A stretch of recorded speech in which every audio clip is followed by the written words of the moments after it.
Welcome the Lord's chosen. When you stop hiding, you stop feeding the myth that you were ever meant to disappear. For centuries, societies have thrived on the unspoken rule: blend in, bow low, and stay invisible until those in power decide you're safe enough to notice. It's a system that works, at least until someone like you walks into the light, unbothered, unshaken, and unapologetic. Statistically, most people live their lives conforming to environments that shrink them. Studies even show that the majority of individuals silence themselves in fear of judgment more than they do out of actual danger. And that's exactly why your refusal to vanish rattles the room like a sudden thunderclap in an empty church. You weren't supposed to be seen this clearly. You weren't supposed to carry yourself like you've got nothing to erase, nothing to beg for, nothing to sweep under the rug. They were prepared for your silence, not your stage presence. And now the same people who once whispered, "Where did they go?" are nervously mumbling, "Why won't they leave?" What makes it even sweeter is that you've broken their script without breaking a sweat. They expected your return to look desperate, messy, defensive. Instead, you showed up like someone who already rehearsed victory. Imagine planning someone's downfall for months, only to realize they came back taller, louder, and laughing at the drama like it's a bad soap opera. That's what unnerves them most. Not just that you're visible, but that you're comfortable being visible. Chosen one, you've turned their suspense into your spotlight, and now the world has no choice but to keep watching. Number one, they expected you to crumble, not confront. That expectation wasn't random, it was carefully built on the way most people respond to pressure. When the weight of judgment, rejection, and ridicule presses down, the common reaction is to disappear, to retreat into silence, and to let the storm pass. That's what they counted on. They assumed you would fold, not because you're weak, but because history showed them countless others who did. And for a while, they were almost certain you would follow the same path. But you didn't. You stood, and in doing so, you broke a pattern that felt unbreakable. The shock doesn't come just from your resilience, it comes from the fact that you didn't flinch in the moment they thought you would. People had already rehearsed your collapse in their minds. They pictured you withdrawn, second-guessing yourself, haunted by shame. They even convinced themselves that your silence was the only reasonable option, because surely no one could endure what you did and still rise with composure. Yet here you are, refusing to play the role they wrote for you. You didn't crumble under the pressure. You confronted it. And that confrontation is louder than anything you could have said with words. What unsettles them most is how calmly you did it. Confrontation in their minds was supposed to be chaotic, defensive, and aggressive. But you met it with a steadiness that left no cracks to exploit. That kind of strength doesn't scream, it simply stands its ground. And in a world where so many collapse under the weight of outside voices, your refusal to break becomes a living contradiction to their expectations. It proves that strength doesn't always show up with fire and noise. Sometimes it shows up as the refusal to disappear. Your resilience has turned into a mirror, forcing them to confront their own fragility. The same people who thought you would bend now catch themselves wondering why they bend so easily. Your refusal to crumble doesn't just protect you, it exposes them. It shows them that their assumptions weren't about your weakness, but about their fear of what real endurance looks like. And now, every step you take is a reminder that their predictions were wrong and their control over your story has ended. You confronted what was meant to silence you, and that simple act has rewritten everything. Number two, your presence exposes their absence. That truth carries a sting deeper than most people are willing to admit. For so long, those around you were comfortable filling the space with noise, posturing, and empty gestures. They seemed bold when no one else dared to stand up. They looked strong only because the room was full of shadows and not enough light. The moment you decided to step forward, their carefully built illusion started to collapse, because your presence reveals just how hollow theirs has always been. What unsettles them most is that you don't have to do anything dramatic to make this clear. By simply being visible, by standing where they never thought you would, you shine a light on the truth they tried to keep hidden. People who once positioned themselves as leaders, examples, or authorities suddenly look small next to someone who has faced storms and come through them unbroken. Your strength has depth, while theirs was only surface level, and that difference becomes obvious the second you refuse to hide. This is why your return unsettles them so much. Your presence reminds everyone that real authority isn't taken from titles, gossip, or inflated reputations. It's taken from scars carried with dignity, from lessons lived instead of repeated, from the quiet strength to keep going when others gave up. That kind of presence can't be faked, and it can't be copied. It's not something they can perform because it comes from the kind of survival they've never experienced. So when you step forward, their absence suddenly feels louder than their noise ever did. And here's the part that cuts the deepest. They know it. Deep down, they recognize that your standing there exposes them in ways words never could. They are forced to face the fact that their position only existed because you weren't in the room. Without you, they could pose as strong. With you, they look like placeholders. That's why they would have preferred you to stay hidden. They needed you silent, not just to protect themselves from you, but to protect themselves from being seen for who they really are. Your presence is not just a statement of resilience, it's proof that what was missing all along was authenticity. And now, by showing up, you've turned their absence into something no one can ignore. Number 3, you refuse to let fear rent space in your soul. Fear comes knocking for everyone, and it usually comes dressed in convincing disguises. What if you fail? What if they laugh? What if they reject you? What if you lose everything you've worked for? Most people, without realizing it, hand over the keys and allow fear to move in, rearrange the furniture of their lives, and dictate how far they're allowed to go. But you chose differently. You felt fear's presence. You heard its whispers, but you never let it settle in and call itself home. That choice is what separates you from the countless others who shrink when the pressure rises. The shock is not that you have no fear, it's that you don't let fear drive you. People expected you to hesitate, to retreat, to second-guess every step until you paralyzed yourself into silence. That's the usual outcome when someone steps into unknown territory. Yet in your case, fear became a background noise instead of a steering wheel. You didn't pretend it wasn't there. You simply refused to give it authority. That refusal is more powerful than any loud declaration of bravery because it shows that courage is not the absence of fear, but the decision not to serve it. What makes this unsettling for others is that they've built entire lives around obeying fear. They've shaped their choices, their relationships, and their identities to avoid confrontation with it. Watching you move forward despite fear doesn't just inspire them, it convicts them. It forces them to realize how much they've allowed fear to control them. Your refusal to give it a lease in your soul highlights how easily they sign theirs away. Fear loses its grip the moment it realizes it cannot manipulate you with threats. And that's exactly why your strength stands out. You didn't need fear to vanish in order to keep going, you just needed to stop feeding it. That subtle shift changed everything. Now, instead of being a prisoner to what could go wrong, you've become living evidence of what happens when someone decides to keep walking anyway.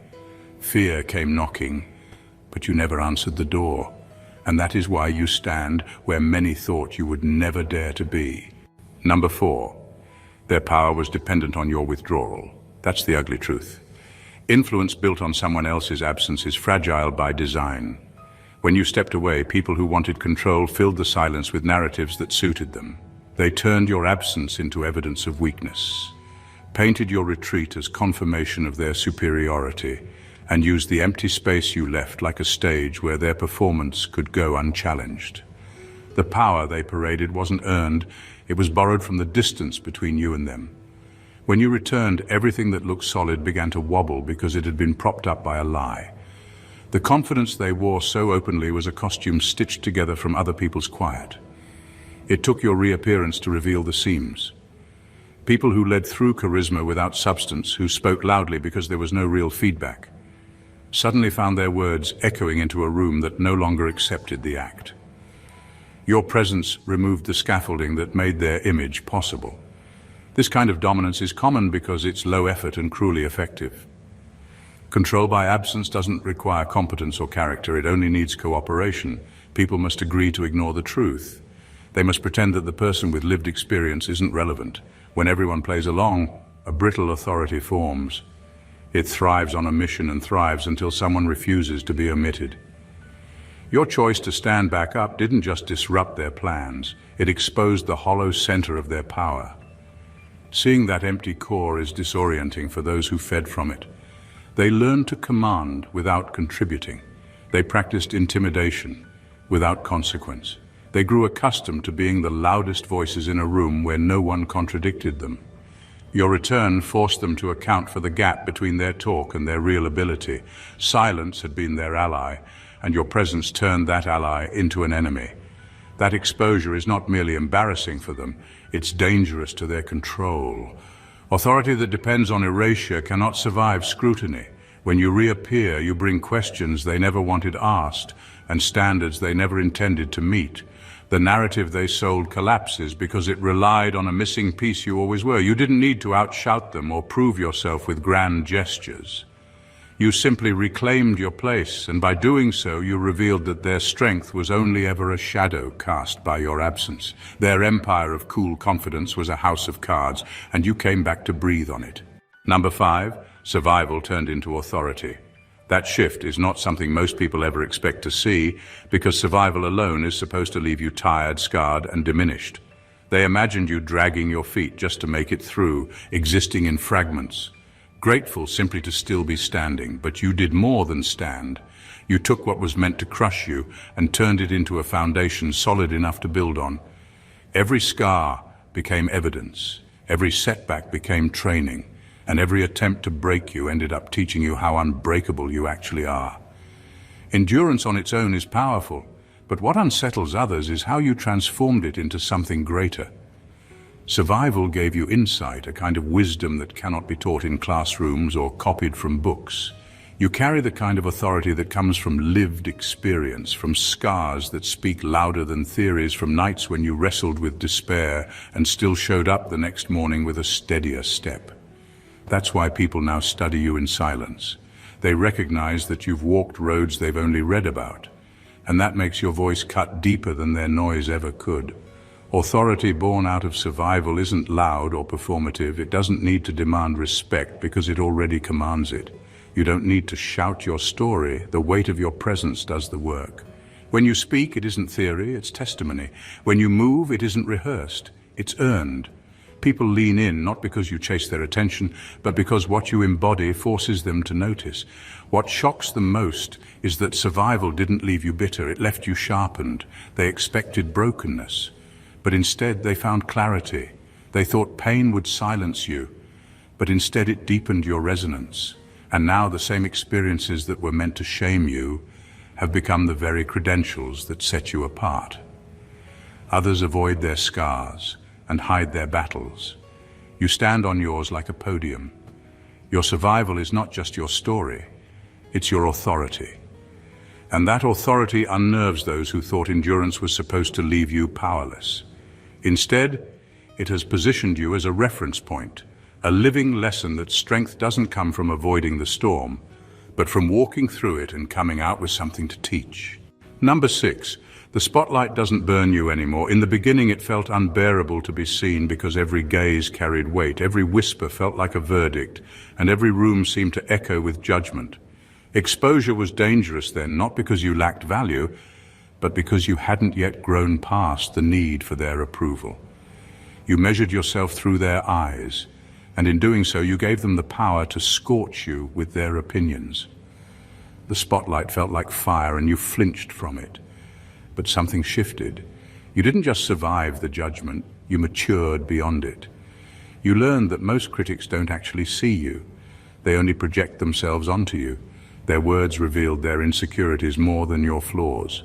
Their laughter was a shield for their own fear of standing out. And the moment you recognized that, the spotlight stopped being a furnace and started becoming fuel. You no longer stand there hoping for their applause or terrified of their disapproval. You stand there knowing that visibility itself is your strength. Now, instead of shrinking under watchful eyes, you use them. The same attention that once felt like a curse has become proof that you carry something they can't ignore. If they're looking, it's because you matter. If they're whispering, it's because you struck a nerve. The glare that once blinded you now illuminates your path because you no longer rely on their acceptance to validate your presence. That's what unsettles them. You've outgrown the trap of their judgment. They can't manipulate you with shame because you've already faced it and walked past it. They can't silence you with criticism because you've already learned that being seen imperfectly is still better than hiding completely. And now, every time you step into visibility, you demonstrate a truth they've avoided their whole lives, that freedom doesn't come from pleasing the crowd, it comes from no longer needing their permission. The spotlight doesn't burn you anymore because you've become fireproof. Their opinions may still flicker around you, but they can't consume you. Instead, you draw energy from the very stage that once threatened to destroy you. What was once your greatest fear has now become your clearest platform, and standing there is no longer a punishment. It's your power. Number 7. They made a bet that your shame would stick to you like glue, that the story of your worst moments would become the only story anyone ever told about you. Shame was meant to be their label, simple, tidy, and useful. It would narrow how people saw you, limit your chances, and keep you boxed in, but you refused the contract. Instead of letting those scars mark you as damaged goods, you treated them like maps. Records of where you'd been, lessons about what not to repeat, and evidence that you survived what was supposed to end you. That shift turns shame from a sentence into a chapter, and that change unsettles everyone who profited from your supposed downfall. Your resilience rewrote the definition of those wounds because you changed how you spoke about them and how you moved through the world carrying them. Shame loses power when it isn't private anymore. When you stop hiding the parts others wanted to weaponize, the sting goes flat. People who counted on your embarrassment to keep you small suddenly find themselves uncomfortable because their weapon doesn't work against someone who treats the wound as an earned badge, not a burden. Your stories stopped being confessions meant to apologize and started being statements meant to teach. That reframe is contagious. Others listen, learn, and stop treating scandal or failure like the end of a person. What makes your stance so disarming is its ordinary honesty. You don't polish the past into a heroic tale or pretend the pain never happened. You own it, name it, and show how it sharpened you instead of shaming you. That kind of truth collapses the dramatic narratives people told to justify their judgments. When shame is exposed as a tool for control, it loses its mystique.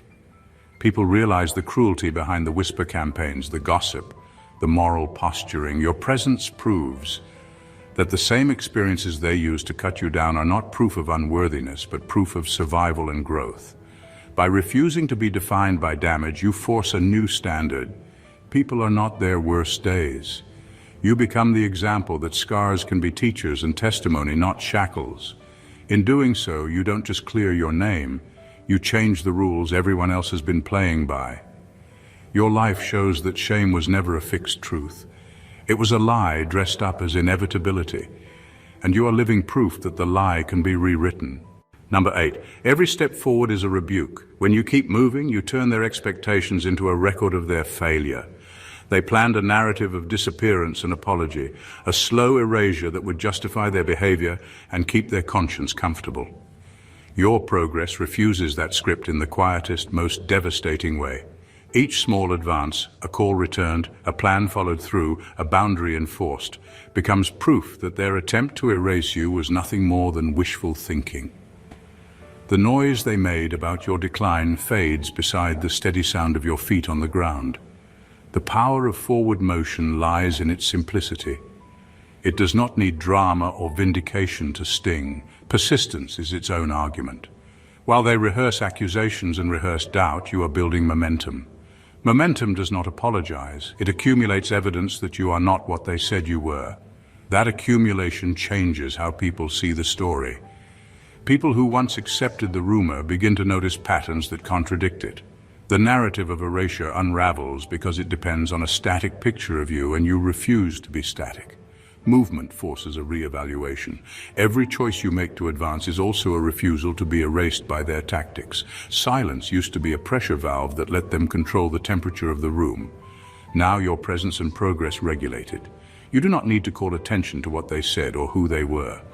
By simply doing the work, by showing up consistently, you expose the gap between their words and reality.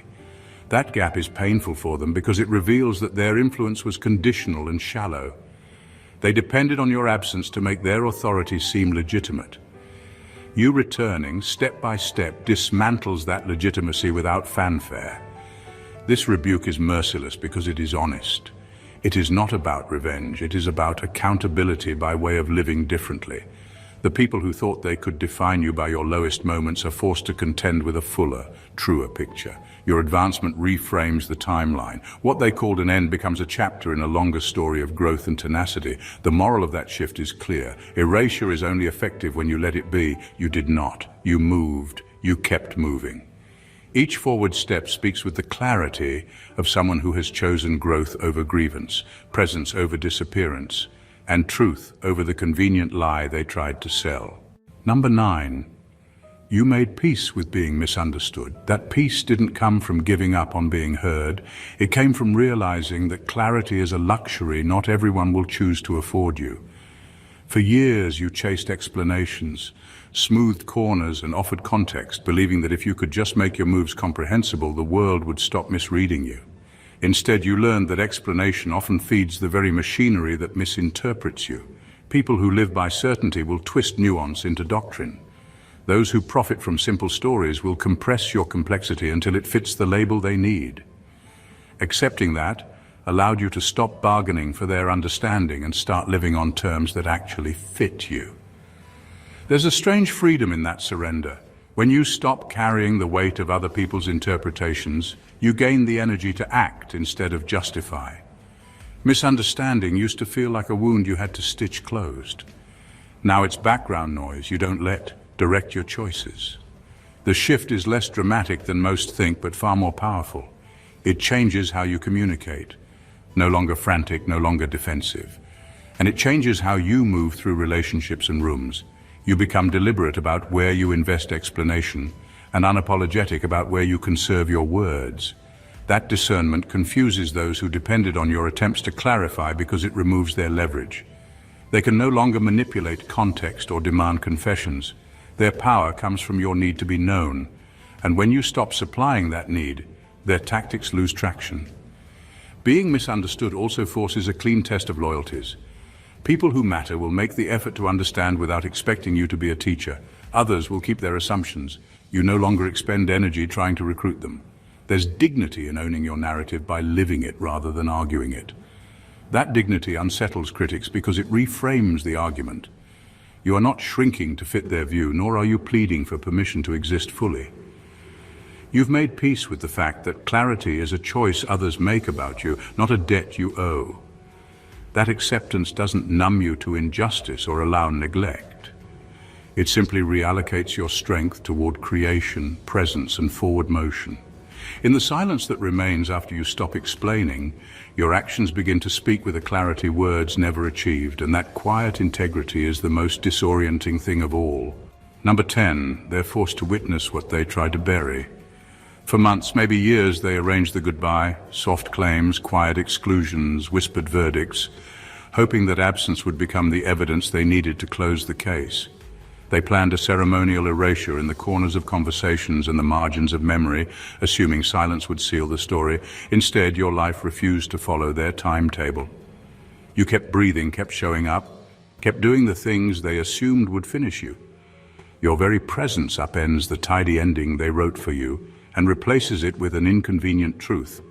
You are still here, and their narrative is exposed as the lie it always was. Watching you move through life is a punishment for them because every visible choice you make undoes the tidy fiction they sold. Where they wanted a quiet obituary, you deliver a running chronicle. Where they expected a closed chapter, you keep adding pages. That ongoing life becomes an indictment without the need for accusations. They are left to sit with the realization that the machinery they built to erase you was efficient only so long as you allowed it to be. When you return to the scene with your head up and your footsteps steady, their work becomes the farce everyone else can now see. Their embarrassment is sharp because it's public and undeniable. They can no longer rely on gossip and innuendo hidden in safe rooms.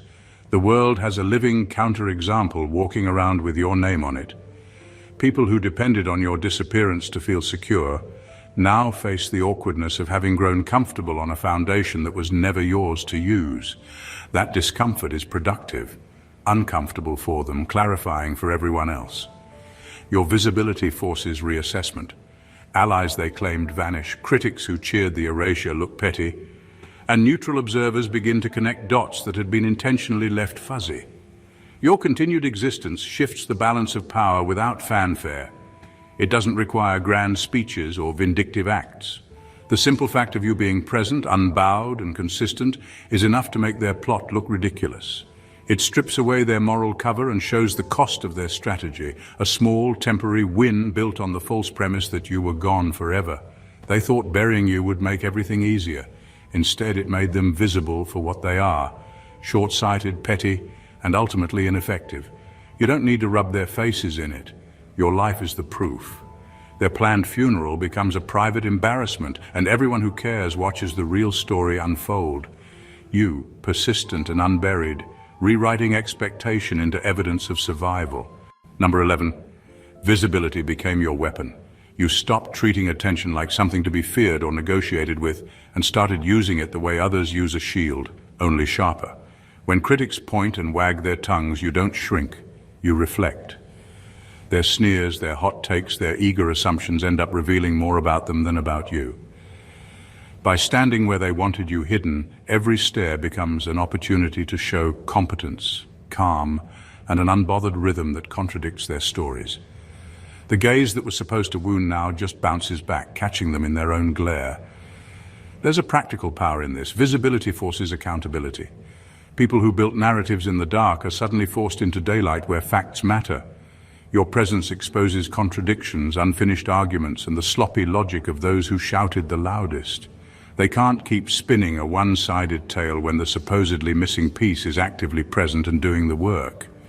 You don't have to litigate every claim or spend time disproving gossip. Consistent visibility does that quietly and efficiently. Your actions form a record that outlasts rumors, and that record is harder to dispute than any slogan they scream at a passing crowd. Turning attention into armor also changes the rules of engagement. Critics expect reactive targets, someone who will get defensive, over-explain, or collapse under pressure. You refuse the script. Instead of reacting, you perform the far more disarming move. You keep operating. That steady productivity reframes their energy as theatrics rather than critique. People who come looking for scandal leave seeing competence. The audience that once let them dominate conversations begins to notice substance, and slowly, perception shifts. What looked like an assault becomes a study in quiet discipline. There's a bit of mischief in using visibility as a weapon, and that's important.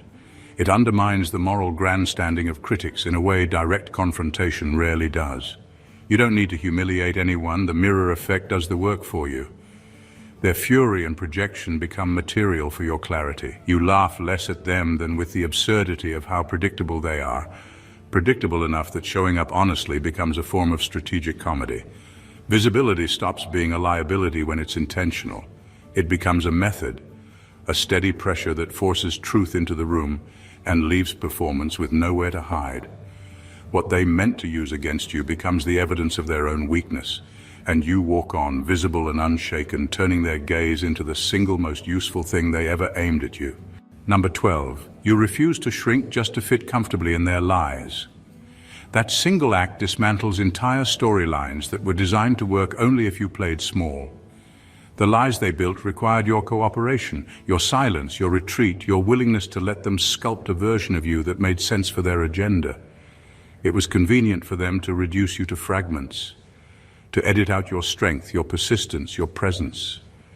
They wanted the freedom to tell a story where you didn't exist, or worse, where you existed only in the shadows of their design.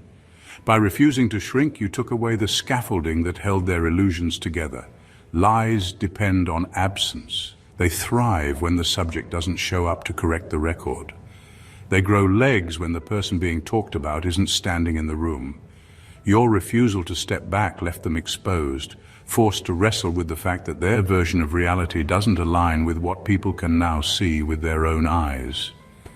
Suddenly, their narratives lose traction, not because you made speeches or demanded loyalty, but because truth always destabilizes fantasy. What makes your stance so unsettling is its steadiness. You didn't come crashing in with outrage, you simply stood your ground. That stillness left no wiggle room. They can't dismiss you as fragile, can't frame you as desperate, and can't explain away your presence. Instead, they are confronted with the raw fact of your being, undeniable, unedited, uncompromised. It's an uncomfortable collision. Their fantasy required a diminished version of you, but the reality standing before them is whole, self-assured, and unwilling to play along. This refusal also reframes the power dynamic. When you don't shrink, the burden shifts back where it belongs. They must now carry the weight of their own lies without your cooperation. They must stumble over the inconsistencies in their stories, scramble to justify distortions that no longer hold up under the light of your presence. The fantasy collapses under its own weight, because fantasies always do when reality refuses to move out of the way.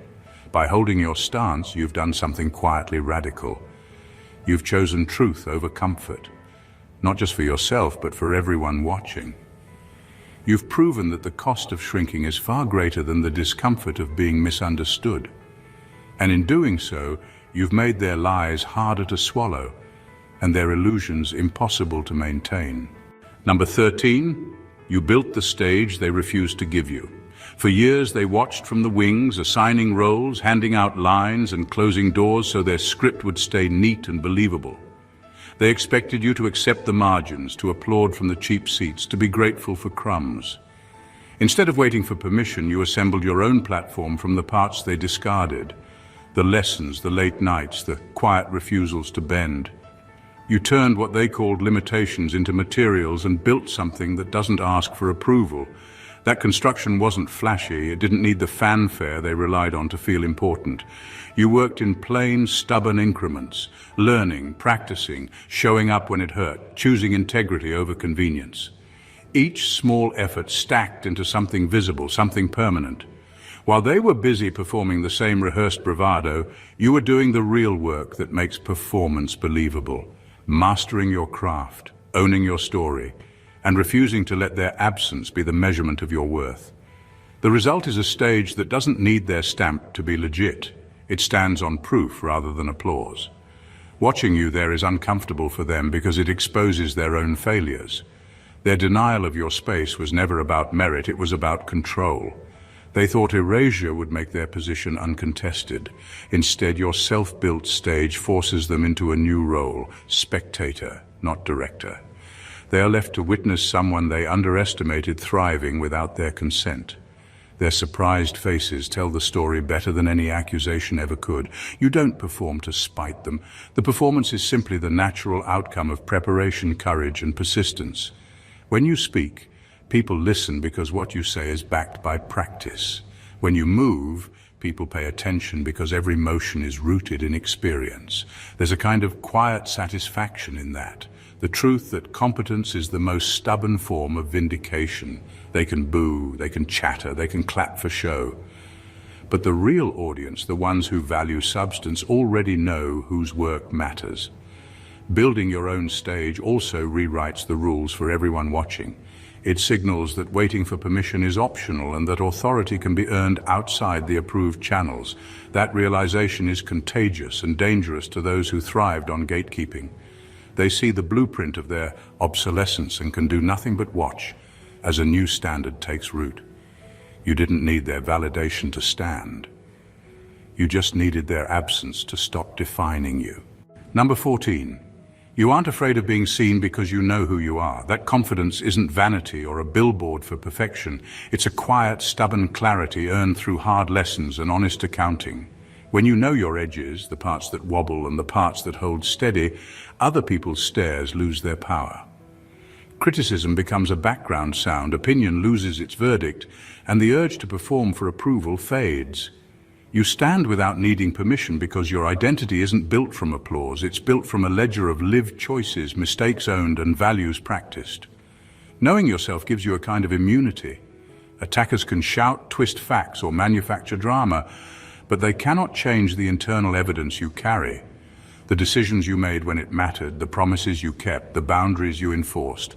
That internal evidence is heavier than rumor and harder to move. It anchors you. When the world pushes to define you by what's easiest to sell, scandal, simplification, rumor, Your self-knowledge resists. It flips the script. Instead of reacting to their version of you, you operate from your own unshakable standard. That makes your presence steady and unhurried. This steadiness has practical consequences. You're less likely to be baited into defensive fights that dilute your energy. You choose your responses, not because you're above consequence, but because you value effectiveness over drama. People notice the difference between someone who performs confidence to hide fragility and someone whose calm is the product of internal work. The latter is disorienting to critics because it refuses the trigger they expect to pull. They learn to get results from spectacle. You learn to get results from clarity. Self-knowledge also changes how you handle praise. Compliments no longer become currency that buys your direction. They're pleasant, accepted, and then set aside. You don't expand or contract according to the room's temperature because your internal measure stays consistent. That steadiness demands respect not by force but by fact. It draws allies who value substance, and it exposes opportunists who only valued the version of you that was useful. In plain terms, being seen stops being risky once you trust the person looking back in the mirror. That trust isn't fragile, it's practiced. You built it by confronting your failures, naming your priorities, and deciding what you will not trade for comfort. When you know yourself like that, visibility isn't exposure, it's the natural consequence of a life aligned. And alignment is armor no one can take off for you. You've stood where others expected you to vanish, spoken where silence was scripted, and built stages where doors were slammed shut. What they miscalculated is simple. Hiding was never your destiny. It was only the training ground. Every scar they thought would shame you became a seal of resilience. Every attempt to bury you only strengthened your roots. And now, standing in plain view, you aren't just visible, you're undeniable. The world sees not someone surviving in spite of the odds, but someone rewriting the rules those odds were built on. You turned withdrawal into authority, scars into testimony, and visibility into a weapon sharper than their whispers. You've proven that clarity is power, that presence dismantles illusion, and that self-knowledge is the one armor no attacker can pierce. This is not the story of someone who played it safe. It's the story of someone who chose to be unshrinkable. And that choice has made you the very evidence that every attempt to silence you failed. So if you felt the pull to retreat, let this stand as your reminder. You don't belong in the shadows they tried to stuff you into. You belong exactly where you are, seen, unbroken, and standing taller than the lies that could never hold. If this message hit home, don't let it end here. Subscribe to the channel to stay connected, like the video to show your support, comment your thoughts and experiences, and share it with anyone who needs to hear it. Every interaction helps spread the truth, inspire others, and strengthen a community that refuses to stay hidden. Your engagement isn't just support, it's part of the movement. Stay blessed always.